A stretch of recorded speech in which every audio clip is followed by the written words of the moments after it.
Ok, alors déjà, bienvenue à toi pour cette nouvelle vidéo. Pour commencer, est-ce que tu savais que 70% des actions que tu fais dans ta journée sont automatiques? Je vais peut-être te surprendre, mais on appelle ça une habitude. C'est donc quelque chose que tu fais sans effort, en mode autopilote. En suivant cette logique, au cours de ta journée, tu fais une succession de bonnes et mauvaises habitudes entrelacées de prises de décision. Et aujourd'hui, je vais t'expliquer comment tout cela fonctionne et comment tu peux en faire apparaître et disparaître certaines. Quand tu prends la décision de faire du sport pour te remettre en forme, c'est toujours le début qui va être le plus compliqué. Le premier jour, tu vas faire ton sport parce que tu es motivé et que tu as envie de le faire, puis à la fin, tu en tireras des bénéfices, tu seras content de toi. Le deuxième jour, tu n'auras pas forcément l'envie de faire cet effort, mais tu vas te forcer parce que la veille tu l'as fait, tu as pris cette décision, et à la fin, de la même manière, tu seras content de toi. Et ainsi de suite, les jours vont passer, tu vas tenir ton habitude et ta décision de faire du sport, tu vas commencer à apprécier le fait de faire du sport, et ce, jusqu'à attendre ce moment de ta journée, en vue de tous les bienfaits que ça te procure. Il faut que tu saches que l'homme est un être d'habitude. Ces habitudes nous façonnent. Elles font de nous ce que nous sommes aujourd'hui et ce que nous serons demain. C'est justement pour ça que les bonnes habitudes nous portent. La ritualisation permet le maintien de la concentration. Tu te rassures avec des gestes qui se répètent et qui te montrent un certain contrôle de ton environnement. A l'inverse, les mauvaises habitudes nous emprisonnent. Et dans ce cas-là, ton erreur va être de croire que tu es forcé de rester emprisonné de ces mauvaises habitudes, alors que c'est toi qui crée l'habitude.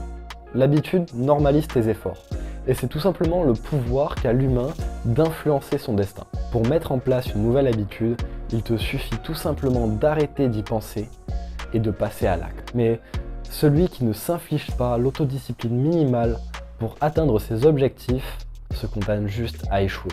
Et c'est bien pour ça que les habitudes sont le meilleur outil de développement personnel pour améliorer sa vie. Si tu fais n'importe quelle action une fois, ça n'aura aucune conséquence sur toi et ton avenir. Par contre, si tu répètes cette même action sur le très long terme, tu verras bien assez tôt que ça change toute la donne. Et c'est justement pour ça que je vais te donner 5 tips pour hacker ton cerveau et arriver à tenir tes habitudes sur la durée pour en faire une seconde nature. Il faut que ça te fasse vibrer.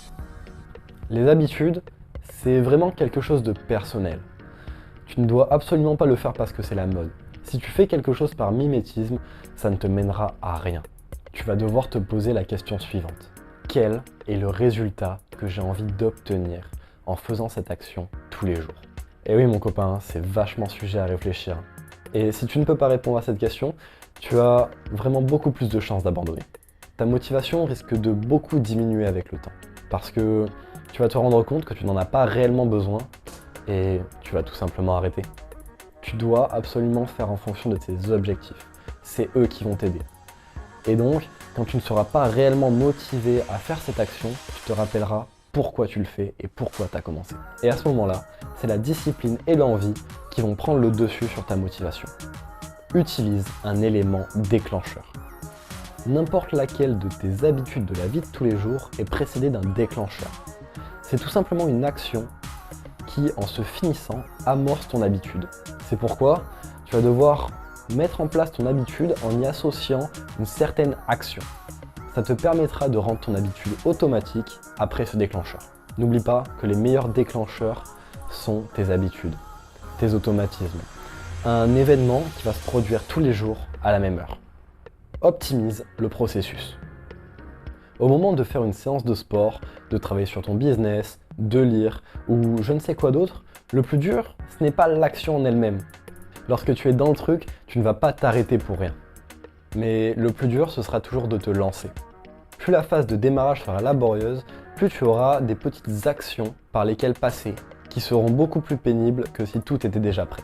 Tu devras te demander comment tu peux simplifier au maximum le processus de démarrage de ton habitude. Tu dois vraiment rendre tes habitudes disponibles avant même que le moment soit venu. La régularité est la clé. Tenir une habitude sur le long terme, c'est simple. Surtout si tu ne loupes jamais un jour. Chaque jour de plus à faire cette action va l'ancrer en toi. Au fil des jours, elle deviendra de moins en moins pénible et tu utiliseras de moins en moins de charge mentale pour la réaliser. Mais si tu décides de louper un jour pour je ne sais quelle excuse bidon, la pénibilité de la tâche reviendra à son niveau d'origine. Et c'est justement ce petit écart qui te rapprochera de l'échec. En te disant que cette action spécifique est ta priorité, que tu t'interdis de scroller des heures sur TikTok, si tu t'obliges à faire ton habitude avant de profiter, c'est comme ça que tu en tireras des résultats. Commence petit. La plupart du temps, quand tu vas te lancer dans une nouvelle habitude, tu vas être extrêmement enthousiaste, peut-être même un peu trop. Tu vas faire cette habitude à 200%, mais c'est pas la bonne méthode. Je te conseille vraiment de mettre en avant la régularité plutôt que l'intensité. C'est très préférable de faire une action un petit peu tous les jours pendant un an, plutôt que de faire cette action tous les jours comme un bourrin pendant un mois et d'ensuite arrêter parce que ça devient trop compliqué. C'est d'ailleurs la principale erreur que font les gens qui essayent d'arrêter de fumer. Ils stoppent tout du jour au lendemain au lieu d'essayer de simplement diminuer la dose petit à petit. De la même manière, il ne faut pas que tu laisses de trous dans l'ancrage de ton habitude. Faire des pauses, c'est la meilleure manière de diminuer ta motivation et tes résultats sur le long terme. C'est pour ça que tu peux faire un genre de calendrier de tes habitudes. Et je finirai juste par te dire que les habitudes, ça mène à la fierté. Mais la bonne fierté. Celle qui te dit « bravo, t'as réussi ». Tout a beau être dans ta tête, ton corps va forcément te remercier. Et tu sais que tu as raison de t'imposer ce mode de vie. C'est un peu compliqué à comprendre, mais lance-toi et tu en verras les bienfaits bien assez tôt. L'habitude te permettra de faire beaucoup moins d'efforts. Et ce qui va en découler, c'est de la volonté.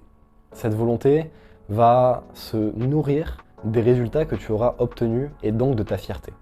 Ainsi de suite pour enfin arriver à la meilleure version de toi-même. Suivre des habitudes, c'est tout simplement obéir à la loi qu'on s'est soi-même fixée. Et ça, c'est extrêmement humain. Sur ce, j'espère que la vidéo t'a plu, que tu as pu t'éveiller à de nouvelles choses, à un nouveau point de vue, et je te laisse me donner ton ressenti en commentaire, mettre un like et même t'abonner à la chaîne. Allez, c'est ciao.